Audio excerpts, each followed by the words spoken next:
اللہ تبارک و تعالی اپنے بندوں پر بڑا مہربان ہے، وہ اپنے بندوں کو معاف کرنے والا ہے، اپنے بندوں پر رحمت کرنے والا ہے۔ ہم اللہ تعالیٰ کے عاجز بندے ہیں، خواہشات نفسانیہ کئی دفعہ معاذ اللہ غالب آتی ہیں، غلطیاں ہو جاتی ہیں، اور ان غلطیوں کی پاداش میں انسان اپنی جان پر زیادتی کرتا ہے۔ اللہ تعالیٰ معاف کرے تو اس کا سفر اللہ کے عذاب کی طرف ہوتا ہے۔ اب ہمیں یہ حکم ہے کہ ہم سب بار بار استغفار کریں اپنے رب کی بارگاہ میں، اس کے حضور توبہ کریں، اللہ سے معافی کے خواستگار ہوں۔ نبی پاک علیہ الصلاۃ والسلام نے تعلیم امت کے لیے فرمایا ہے کہ میں دن میں 100 بار اپنے رب سے استغفار کرتا ہوں۔ بار بار اس کی طرف رجوع کیا جائے، بار بار اپنے رب کے حضور معافی مانگی جائے، اور بار بار جائزہ لیا جائے اپنے اعمال کا۔ بار بار کوشش کی جائے کہ ہم اپنے آپ کو سنواریں، ہم اپنے آپ کو بدلیں، اپنے اندر تبدیلی لائیں، ہم ایسے اعمال کریں جس کی برکت سے اللہ تعالی ہمیں معاف فرمائے۔ اللہ جزائے، بڑی مہربانی، جزاک بڑی مہربانی۔ کوشش کریں کہ ہم بار بار اپنا حساب کریں، محاسبہ کریں۔ ہمارے ہاں یہ ہوتا ہے کہ لوگ اپنی جسمانی صحت کا تو بڑا خیال رکھتے ہیں کہ میری طبیعت ٹھیک نہیں، ٹیسٹ کرا لوں، یہ چیز کھاؤں، یہ نہ کھاؤں، میں غور کروں کہ کس چیز سے میری طبیعت خراب ہوتی ہے، کس سے بہتر ہوتی ہے، اس کا بڑا لحاظ اور خیال کیا جاتا ہے۔ لیکن روحانی زندگی کس سے برباد ہوتی ہے؟ کون سے گناہ ہیں جو باطن کو اجاڑ دیتے ہیں، دل کو تباہ کر دیتے ہیں، اخلاق کا جنازہ نکال دیتے ہیں، اس پر ہم غور نہیں کرتے۔ اپنی ساری زندگی اپنا ظاہر سنوارنے میں گزار دیتے ہیں، اور دل جس پر رب کریم کی نظر کرم رہتی ہے اس پر ہم توجہ نہیں کرتے۔ سب سے پہلے تو اپنا محاسبہ کریں زندگی میں۔ حضرت عمر رضی اللہ تعالیٰ عنہ ایک جملے میں بات بہت بڑی ارشاد فرما گئے۔ آپ فرماتے ہیں کہ اپنا حساب کرو اس سے پہلے کہ تمہارا حساب کیا جائے۔ پھر حساب کیا جائے گا تمہارا، پھر مشکل ہوگی، تو ابھی سے اپنا حساب کیا جائے۔ اب ان لوگوں کا معاملہ ہے جو دنیا سے رخصت ہو گئے۔ انسان خیر اور بدی اس کا مجموعہ ہوتا ہے، انسانوں میں نیکیاں بھی ہوتی ہیں، کمزوریاں بھی ہوتی ہیں۔ اب ہم میں سے جو دنیا سے رخصت ہو گئے ہیں ان کے تعلق سے ہمارے کچھ ذمہ داریاں ہمارے ذمے بچتی ہیں۔ ایک تو ہم سب کا معاملہ ہے، وہ میں نے پہلے عرض کر دیا کہ ہمیں اپنا حساب کرنا ہے، اپنے معاملات کو دیکھنا ہے، استغفار کرنا۔ پھر یہ کہ جو لوگ رخصت ہو گئے ان کے لیے کیا کریں؟ تو چونکہ انسان میں کمیاں بھی ہوتی ہیں، خوبیاں بھی ہوتی ہیں، تو سب سے پہلے تو اللہ کے حبیب علیہ السلام نے ہمیں فرمایا ہے کہ اذکروا محاسن موتاکم، جب تم میں سے کوئی رخصت ہو جائے تو اس کی اچھی اچھی باتوں کا ذکر کرو۔ ایسا نہیں کہ انسان میں ساری خوبیاں ہی ہوں گی، لیکن تم خوبیاں تلاش کر کے ان کا بیان کرو، تم زمین پر اللہ کے گواہ ہو۔ ایک تو جب بھی کسی جانے والے کا ذکر کریں خیر کے ساتھ کریں، بھلائی کے ساتھ کریں، اچھے لفظوں کے ساتھ کریں۔ کہیں کوئی کمی یاد آئے بھی تو اب اسے چھوڑ دے، وہ بندہ رخصت ہو گیا، اس کا ذکر خیر کے ساتھ کرنا، اس کو ذہن میں ضرور بٹھائیں۔ دوسری بات یہ کہ جب کوئی دنیا سے جائے تو اس کی طرف سے ایصال ثواب کریں، یعنی ایسے اعمال کرے جن کی وجہ سے اسے ثواب پہنچے۔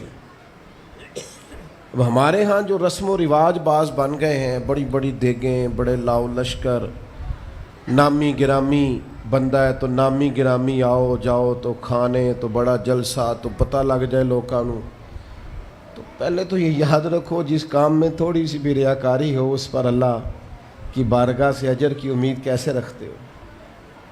جب تک عمل خالص لوجہ اللہ نہیں ہوتا، جب اس پر ثواب مل نہیں رہا تو جائے گا کیسے؟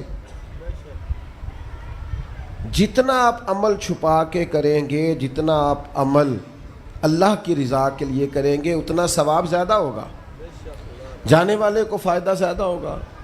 وہ میں ختموں پہ جاتا ہوں کئی دفعہ تو وہ کہتے ہیں اتنے لاکھ روپیہ مسجد کو دیا، اس کا بھی اعلان کر دیں، اتنے قرآن پاک پڑھے ہیں تو اس کا بھی اعلان کر دے۔ کس کو بتا رہے ہو اعلان کر کے؟ اللہ کو تو پتہ ہے تم نے کیا پڑھا ہے، یہ پرچیاں پڑھ پڑھ کے کس بات کی سنا رہے ہو؟ کیا مطلب ہے اس کا؟ حضرت عبداللہ ابن مسعود رضی اللہ تعالیٰ عنہ فرماتے ہیں بعض ریاکار مر کے بھی ریاکاری نہیں چھوڑتے۔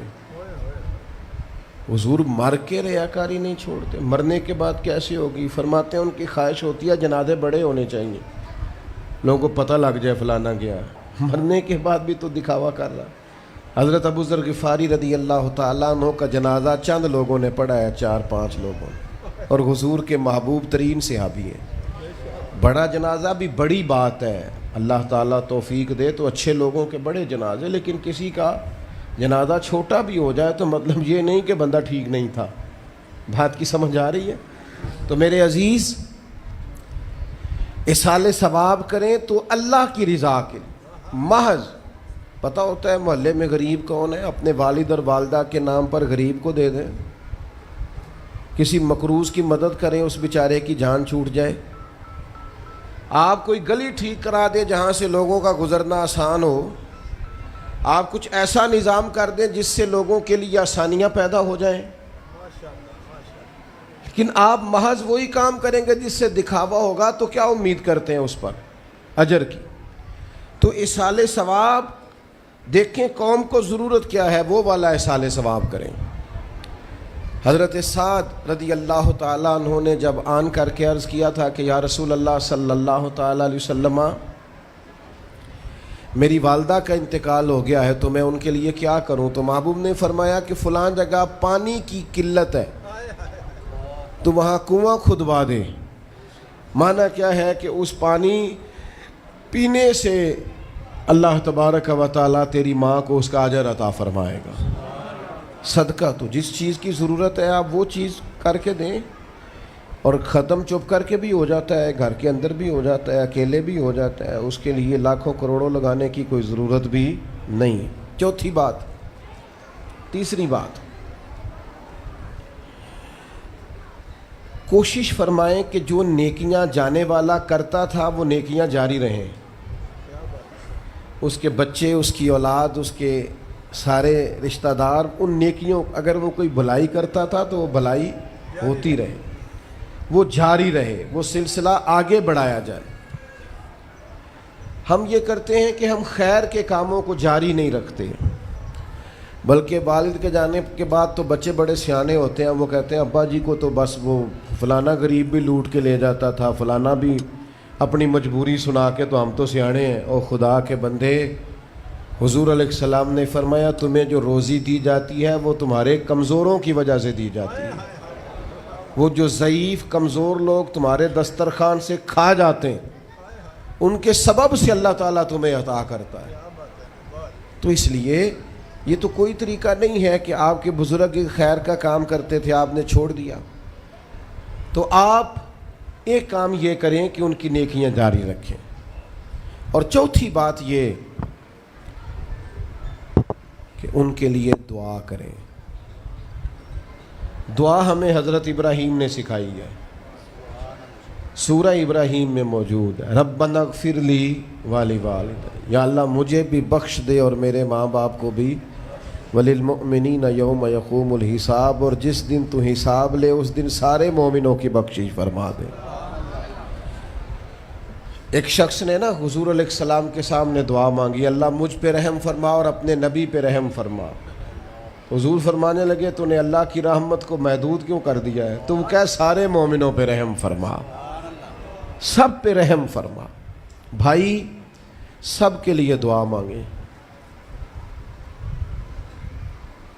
یہ 2-4 بچوں کا موبائل کا مسئلہ رہ گیا، باقیوں کا بیٹا بیٹھ جاؤ، پیارے بیٹے بیٹھ جاؤ، پتر بیٹھ جاؤ، آپ بھی بیٹھ جاؤ بیٹے، آپ بیٹھ کے بنائیں، اس میں کیا رہ جائے، کھڑے ہوتے ہیں بیٹا تو پچھلوں کو دقت ہوتی ہے۔ سنو، زیادہ غور سے سنو، میں تھوڑی تقریر کرنے والا مولوی ہوں، لیکن یہ اللہ کا فضل ہے کہ میں اگر 20 منٹ بات کروں گا تو اس 20 منٹ کے اندر آپ کو 20 سبق ضرور حاصل ہوں گے انشاءاللہ تعالی۔ ہاں، وہ کوشش ہوگی کہ وہ جتنی بات ہے وہ تربیتی ہے۔ وہ بعض دوستوں کا خیال ہوتا ہے لمبی تقریر کرے، میں کیا ہوتے وہ بندہ کر سکتا جنہیں ایک شعر ہی 20 منٹ پڑھنا ہوئے، اجے مزہ نہیں آیا، اجے دوبارہ پڑھو، اجے رل کے پڑھو، تو وہ تو پھر 1.5 گھنٹہ بھی کام چل سکتا ہے۔ تو جس نے ٹو دی پوائنٹ بات کرنی ہو اس کے لیے تو 10 منٹ بھی بڑے ہوتے ہیں، اور ویسے بھی تقریریں پیٹ بھرنے کے لیے نہیں ہوتی، عمل کرنے کے لیے ہوتی ہیں۔ اب تو میں ویسے بھی ذرا مصروف زیادہ ہو گیا ہوں، بہت ساری جگہوں پہ جا نہیں پاتا، تو ایک جگہ میں گیا تو ایک بزرگ مجھے کہنے لگے پچھلی دفعہ تسی 40 منٹ تقریر کی تھی سی، حید کی زیادہ کرنی۔ میں کہا 40 منٹ والی تھی عمل ہو گیا جی۔ تو اگر تقریریں کانوں کی لذت کے لیے سننی ہے تو سنتے رہیں، پھر تو کئی راتیں لوگ جلسے سنتے ہیں۔ مقصود کیا ہے، نتیجہ کیا ہے؟ جو عرض کر رہا ہوں اس پر غور کریں، سب کے لیے دعا کریں۔ ایک بات خاص کرنے لگا ہوں، حضرت ابراہیم نے تو بخشش بھی سب لوگوں کی مانگی، حضور علیہ الصلوۃ والسلام بھی دعا کرتے تو امت کے لیے دعا کرتے۔ کبھی اپنے بھائی کے لیے بھی تو دعا کرو نا یار، اللہ تعالیٰ اسے بھی ذرا زیادہ روزی دے، بھتیجوں کے لیے بھی دعا کرو، بھانجوں کے لیے بھی کرو۔ توجہ ہے آپ کی میری بات؟ ادھر دیکھیں جی، غور کریں بات۔ ویسے دعا کرنی چاہیے کہ نہیں محلے داروں کے لیے کہ یا اللہ ادھر والا پڑوسی بھی امیر کر دے تو ایس پاسے والا بھی ہنس دے ہو ہاں نہ نہیں کر دے، یہ دعا مانگنی چاہیے کہ یا اللہ میرے پڑوسیوں کو۔ نہیں آپ بول ہی نہیں رہے، تسا کتوں منگنی دعا؟ منگنی چاہیے نا، مانگتے ہیں ہم۔ ایسی ہوا چلی ہے کہ ہر شخص سوچتا ہے تمام شہر جلے بس ایک میرا گھر نہ جلے۔ او خدا کے بندے کبھی محدود نہ کر خدا کی رحمت، سب کے لیے مانگ اس سے، وہ بڑا کریم ہے۔ تو کیا یا اللہ سب کو دے اور سب کے صدقے ہمیں بھی دے۔ لیکن ہم نا دعاؤں میں بھی اپنا ظرف اور حوصلہ بڑا نہیں کرتے، گنجائش پیدا نہیں کرتے۔ دیکھو داتا گنج بخش علی حجویری رحمۃ اللہ علیہ نے لکھا ہے کہ ایک بندہ نا حج کرنے گیا تو ہر جگہ دعا مانگتا تھا، یا اللہ میرے دوستوں کو نیک کر دے، یا اللہ میرے دوستوں کو نیک کر دے۔ عرفات میں بھی، منا میں بھی، مزدلفہ میں بھی، بیت اللہ شریف کے پاس بھی، ہر جگہ یا اللہ میرے دوستوں کو اچھا کر دے۔ تو ایک بندے نے اسے کہا یار یہ عجیب دعا کرتا ہے تو، میرے دوستوں کو نیک کر دے، اپنے لیے بھی تو مانگنا۔ تو کہنے لگا اللہ کے بندے میں ہر وقت دوستوں کے بیچ رہتا ہوں، اگر وہ نیک ہو گئے تو میں بھی انشاءاللہ ہو جاؤں گا۔ ان کی صحبت میرے اوپر بھی اچھا اثر ڈالے گی، چونکہ رہتا جو ان کے بیچ ہوں۔ ہمارا علاقہ امیر ہو گیا تو انشاءاللہ ہم بھی ہو ہی جائیں گے۔ لوگوں کے رزق میں برکت ہوگی تو ہمارے رزق میں بھی تھوڑا سا نا کشادہ دل کریں ہر معاملے میں۔ اور سنیں حدیث پاک، نبی کریم علیہ الصلوۃ والسلام نے فرمایا جو دعا اپنے بھائی کی غیر موجودگی میں اس کے لیے مانگی جاتی ہے نا، اللہ وہ دعا جلدی قبول فرماتا ہے۔ اور حضور فرماتے ہیں جب تم اپنے بھائی کی غیر موجودگی میں اس کے لیے دعا مانگتے ہو، اللہ تمہارے سرانے فرشتہ کھڑا کرتا ہے، اور فرشتہ کہتا ہے مالک جو یہ اس کے لیے مانگ رہا ہے پہلے اسے عطا فرما۔ تو کیسی سعادت کی بات۔ لیکن سینہ کشادہ کرنا پڑے گا، دل بڑا کرنا پڑے گا، حوصلہ بڑا کرنا پڑے گا۔ جب تک دل، طبیعت، حوصلہ یہ بڑا نہیں ہوتا اتنی دیر تک لطف۔ حضور کی ساری امت کے لیے دعا مانگیں کہ اے اللہ جتنے خوش عقیدہ ہیں محبوب کے غلام سب کو جنت عطا فرما، سب کے لیے کھول دے دروازے جنت کے۔ دعا اللہ کی۔ اچھا پھر دعا مانگنی بھی ذرا ذوق سے چاہیے۔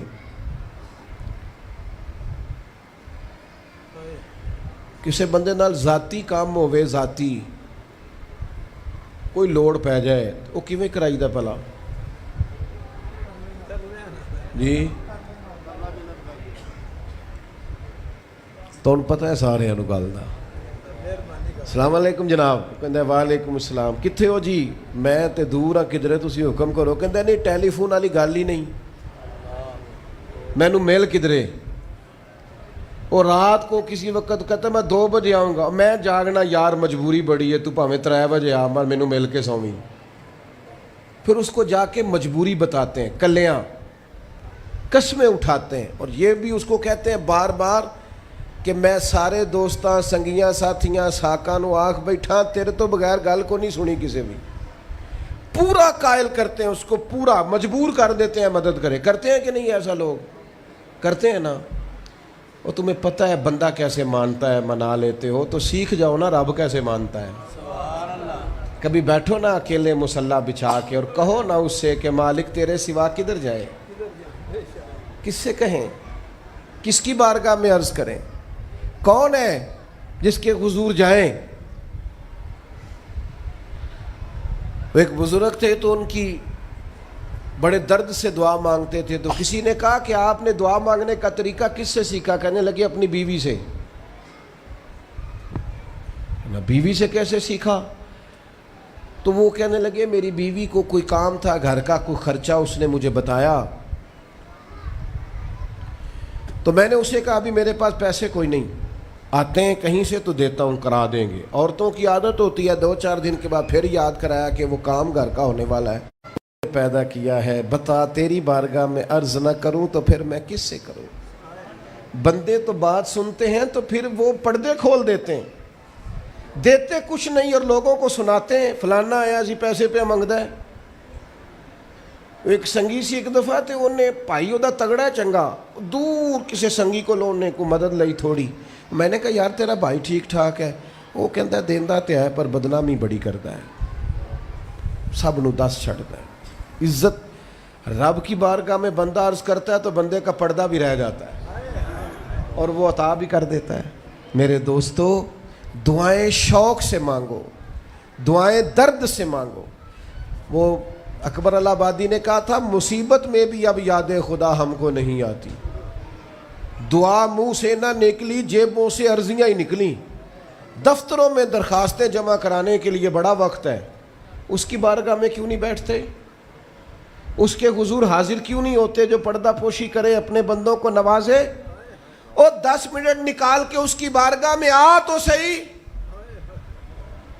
حضور فرماتے ہیں رب کہتا ہے میرا بندہ جب میری بارگاہ میں ہاتھ اٹھاتا ہے مجھے حیا آتی ہے، میں خالی واپس کیسے کر دوں؟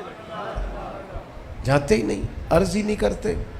دعا تو مومن کا ہتھیار ہے، طاقت ہے بندے کی، شان ہے، ہر دکھ سکھ رب رسول کی بارگاہ میں کرے، طاقتور ہو جائے، اور پھر دعا ذوق سے کرے، شوق سے۔ میں چھوٹا سا آدمی ہوں، صبح مسجدوں میں نا قاری صاحب کے پاس، حافظ صاحب کے پاس بچے سبق پڑھنے آتے ہیں، الف با تا سا، میری طرح کا سب سے چھوٹا مولوی بھی سبق پڑھا رہا ہو نا، تو بچہ سبق پڑھاتے ادھر ادھر دیکھے تو قاری صاحب تھپڑ مارتے، کہتے ادھر تاک کوئی سبق میرے سے پڑھ رہا، دیکھ ادھر رہا ہے۔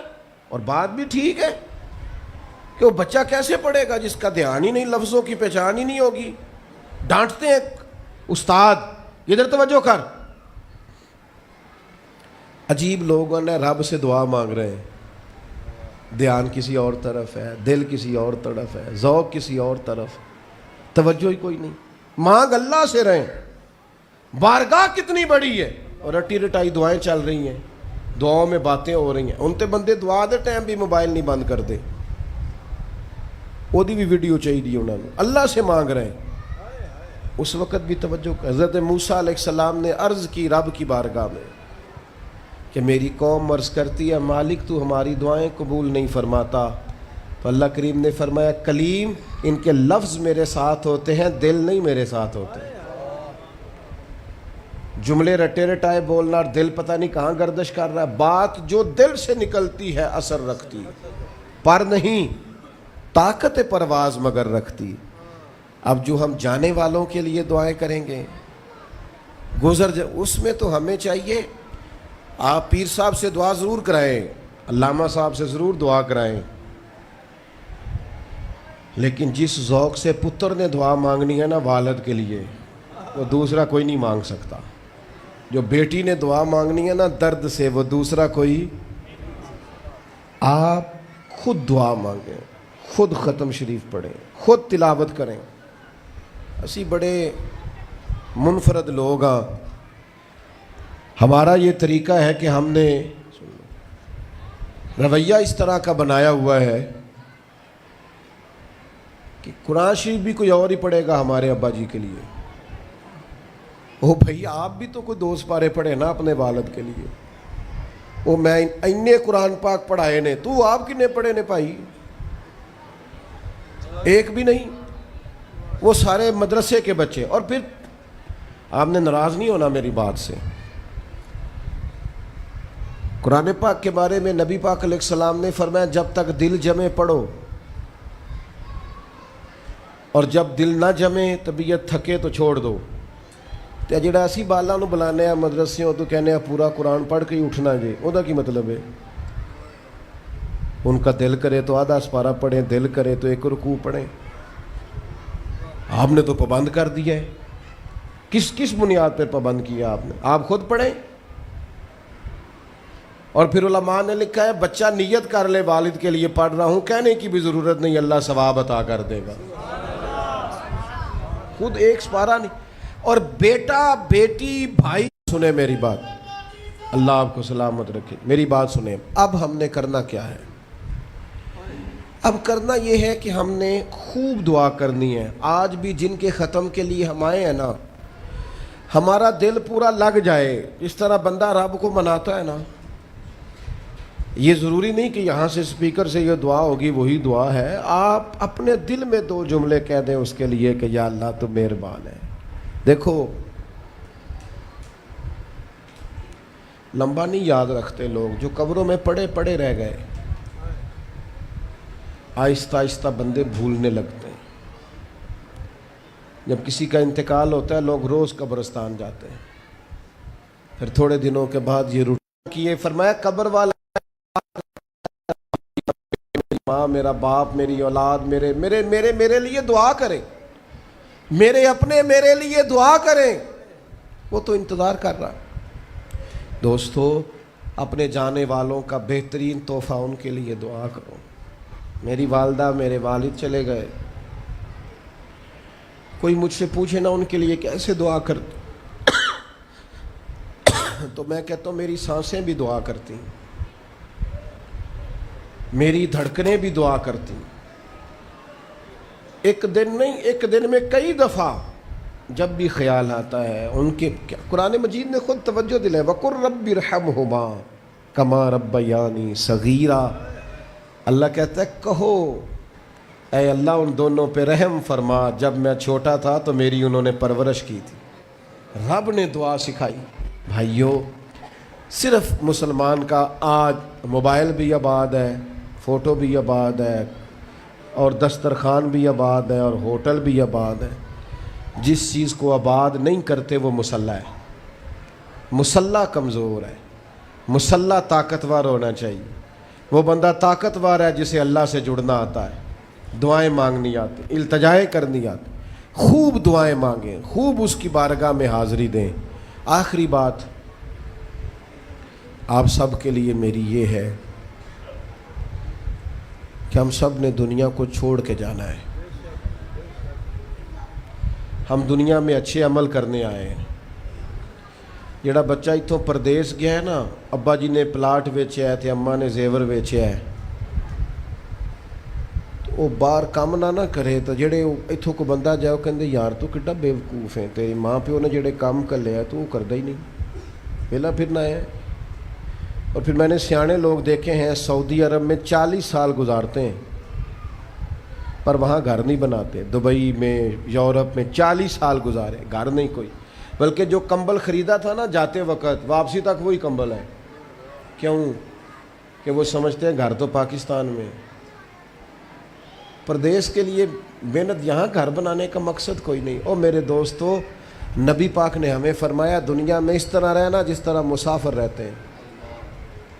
گھر تو تمہارا جنت میں، اصل ٹھکانہ تو آخرت کا ہے. لیکن ہم ساری تباہی اتار رہے ہیں، یہاں فارغ پھر رہے ہیں. آپ نے ناراض نہیں ہونا. ڈھیر سارے بندے بے نمازی ہیں اور بلا وجہ بے نمازی ہیں, کوئی وجہ نہیں. جو بندہ کہتا ہے نماز کے لیے ٹائم نہیں ملتا, جھوٹ بولتا ہے, کیونکہ رب کہتا ہے لا یکلف اللہ نفسا الا وسعہا, جو بوجھ کوئی اٹھا نہ سکے میں ڈالتا ہی نہیں. تو ہم نماز پڑھ سکتے تھے تو اللہ نے فرض کی ہے.